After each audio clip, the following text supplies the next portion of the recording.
everyone, and welcome to our UT Transfer Panel, sponsored by Koinonia Christian Fellowship. Today, we'll be talking to two UT alum. If you have any questions throughout the webinar, please feel free to just post your comments down below, or we'll have a live Q&A afterwards where you can talk to the alum and myself. So the link will be below in the description, so check it out there. So my name is Carlin. I'll be your MC for this event. So just a quick blurb about myself. I'm from Houston, Texas. I graduated UT with a degree in mechanical engineering. Enough about myself. I'll introduce our two panelists. So we have a pair of UT alum here, as I said again, here on Zoom. So give us a thumbs up. All right, so let's introduce ourselves. Amy, would you like to go first? Yeah, sure. So my name's Amy. I graduated from UT with a degree in nutrition, and I transferred from UT Dallas. Awesome. All right, Eduardo. Yeah, hey, my name is Eduardo. I transferred to UT from ACC, Austin Community College, in 2015. I studied psychology. Yeah. Awesome. So again, thank you guys for taking this time to do this webinar with me. We asked our first question. Amy, you can go first, and Eduardo, you can go afterwards. So what was it like starting off as a transfer student at UT? And what did you find difficult or surprising? So yeah, I was super stoked to attend UT. I guess because UT Dallas was a really different environment. It was pretty dead because it's like this suburban commuter school, and you couldn't really do much unless you had a car, which I did not, and so that was sad. But yeah, I was super, because of that, I was super excited to come to UT. I think one thing that was difficult for me was definitely the change in academic rigor. Yeah, UT is definitely harder academically. Like UTD, I was able to do around 15 to 17 credit hours, like pretty easy with a part-time job, and I got really good grades. So I think I came with like this confidence when I came to UT, but oh my gosh, it's no joke. I tried doing 15 hours with a part-time job, and that was super hard. I had to quit my part-time job. And I think it's like this at like a lot of different schools, but sometimes the stars like align in like the worst way possible, and you get like multiple tests in a week. And so one week I had 3 tests, and oh my gosh, it was brutal. I actually had to completely skip a test because I just didn't have time to study for it. And so it was definitely an adjustment academically. Sounds pretty tough. What about you, Eduardo? It was overwhelming and exciting. So I knew that UT was a big school. I had grown up in Austin all my life, so I kind of seen it. But it was different for me to actually step foot on campus. Yeah, they call it the 40 acres. You'll see all the different shuttles, kind of close to downtown. It's massive. There's a lot of stuff to do. A lot of the professors that I had at ACC, they actually were also UT professors, and so academically I had a little bit of an idea of what to expect, but even then it was still a bit harder than what I had experienced. But I think the main thing that I was struck by was like all the different opportunities outside of academia that were available to me at UT. By that, I joined over like 10 clubs my first semester. And the reason being is because at ACC we had no student life. There was just like one student lounge. No one was there. I was the only guy that was hanging out there studying, and that was about it. So I was excited to come to UT with all the different opportunities that there were. So for you guys, yeah, know that there are a lot of opportunities, a lot of things that you can do outside of class, but be sure that you have good time management skills because your grades will definitely suffer if you don't. Oh yeah, time management is very key. So for our next question, so how did you manage coming in as a transfer student? What are some key things that helped you to be successful? Amy? Yeah, so I think the biggest thing for me was just getting connected to a group early on. Because at both UTD and UT Austin, I found that it was really hard actually to make friends in my classes, especially because when you kind of start off in these like huge classes. It may be different now with Corona. It may be even harder actually now because of Corona. But yeah, because they're so big and seats are always changing, it was hard to find like the same person that you could really connect to. So what helped me was my older sister. She actually went to UT, and she was part of Coin. And so whenever I came to Austin, I would hang out with Coin a couple of times. And so I got to actually meet some of the people there before I came. And I think that was really helpful because like coming to a new school, you feel like you don't really know anyone, and so it can feel overwhelming. Like, who do I hang out with, like, etc. And so I think connecting with a group early on, as early as possible, was really helpful, because at Coin, actually, I got to make like a lot of my friends, a lot of who I still are best friends with like now. And so so I think connecting to a group early on is really key. What about for you, Eduardo? So one of the things that we've kind of touched on is how difficult the academics are. And so I formed study groups with my classmates, and I spent a good deal of time in office hours. So if ever there was a topic I didn't understand, I would ask the instructor or the TA or a classmate. But yeah, I was very blessed in that at both ACC and UT, there was a lot of drop-in tutoring that was offered, and it was free. And I think at UT, they have like a student academic center, and I think you get like free tutoring sessions. During my time there, I got 10, but I think they removed the limit once I left. Sadly, that would have been really helpful during the time that I was there, but oh well, lucky you guys. But yeah, so even if I didn't need help and I was in office hours, I would still just do my work in the background. You know, if I had a question, then I was already there, right? I could just work on it.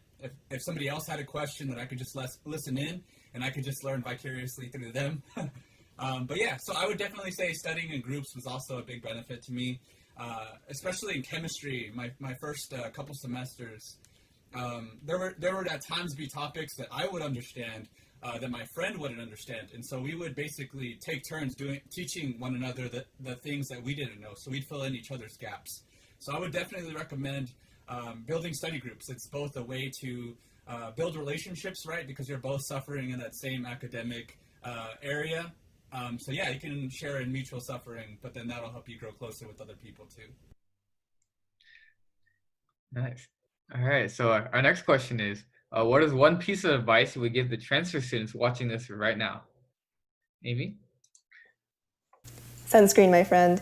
You are going to walk a lot around this campus. They don't call it the 40 acres for nothing. Sometimes like your schedule just wants to put you in like the farthest classes away from each other as possible. And so you're gonna get a lot of sun. I'm pretty sure, because I'm dumb and I didn't put on sunscreen, I'm pretty sure I have some wrinkles. But anyways, so that's one piece of advice. But in all honesty, I would say another thing is kind of what Eduardo said earlier. Like, there's so much to do on this campus. Like, there's like a billion clubs for like every like little like, I don't know, like little like area of like life, I guess, or just like any topic imaginable, there's probably a club for it. And so I think when you start off, you're going to join like a bunch of clubs, and that's fine, like to see which one you like best. But then I think after kind of maybe the first couple of weeks or month or so, I would really recommend focusing on 1 to 2 clubs that you can really give your all to. Because like Eduardo, I tried doing about 4 to 5 clubs during my first semester, and it was just really hard. I felt like I was stretched so super thin, and I couldn't really focus on any of the clubs, actually. And so I never really felt like I was part of any club, and really couldn't like make connections there, because I felt like I was always rushing off or to another meeting, or like, couldn't devote much time to it. And so I would recommend just sticking to 1 to 2 clubs that you can really like build your relationships in. Yeah. That's some really helpful advice. Yeah. What about you, Eduardo?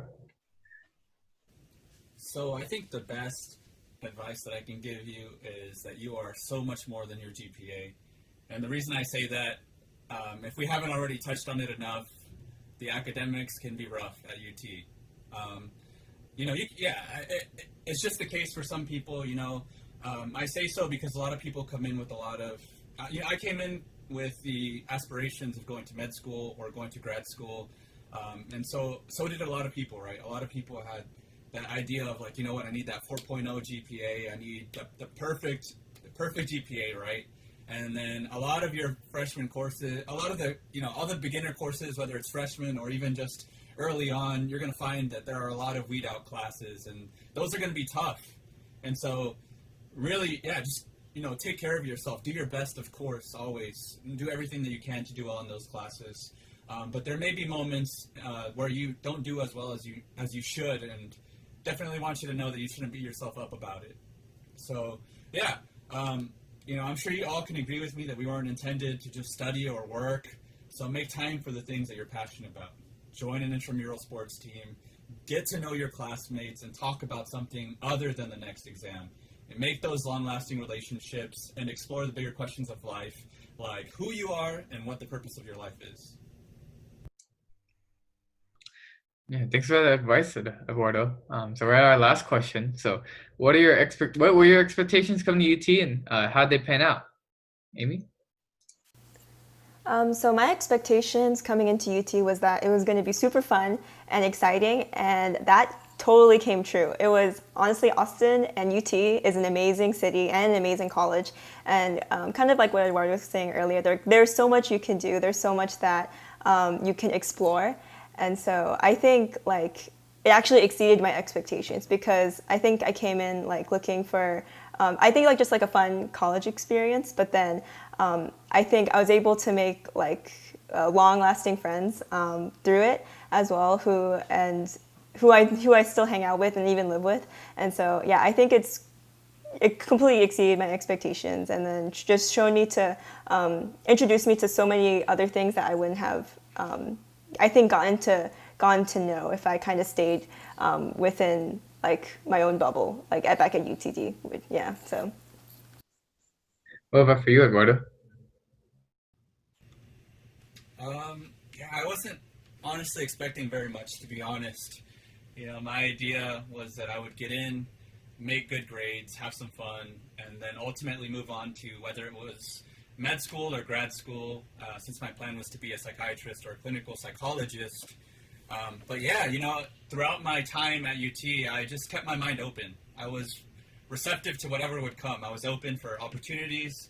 And so what actually ended up happening was that I made a ton of lifelong friendships, just as Amy had shared. And it was through our Christian fellowship, Koinonia. And so, yeah, throughout my classes, I got close with some of my professors. During office hours, as I mentioned, more than just asking questions about the homework assignments, I actually got to ask them about their career aspirations, even a little bit about their personal life, and just really grew closer to a lot of the faculty there. And it was a really, really nice experience, and I really do treasure those moments that I had with them. And so, yeah, all of those interactions, all of the experiences that I had helped me to realize that I didn't want to continue pursuing those fields that I had. I did undergraduate research in psychology, and it helped me realize, sadly, that, oh man, maybe this isn't for me. But it was a good experience, right? Because then I would have known, and then I knew then, and I wouldn't have to have like lived out the, gone all the way through and be like, oh wait, you know what, this isn't as good as I wanted it to be, or this isn't what I expected.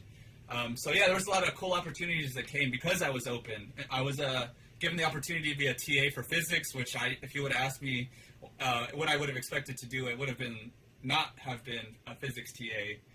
I was also a pacer for the Longhorn Run, which is like a yearly run that UT hosts. I had been given that opportunity because I was running with the UT Running Club. And yeah, so that opportunity came. They were like, hey, do you want to be a pacer? And I was like, yeah, of course I want to be a pacer. And so all of that came out of my openness, out of just being, just really open to see whatever would come, just being honestly saying yes to a lot of the opportunities that came, because the reality is that, this is the most free that you're going to be.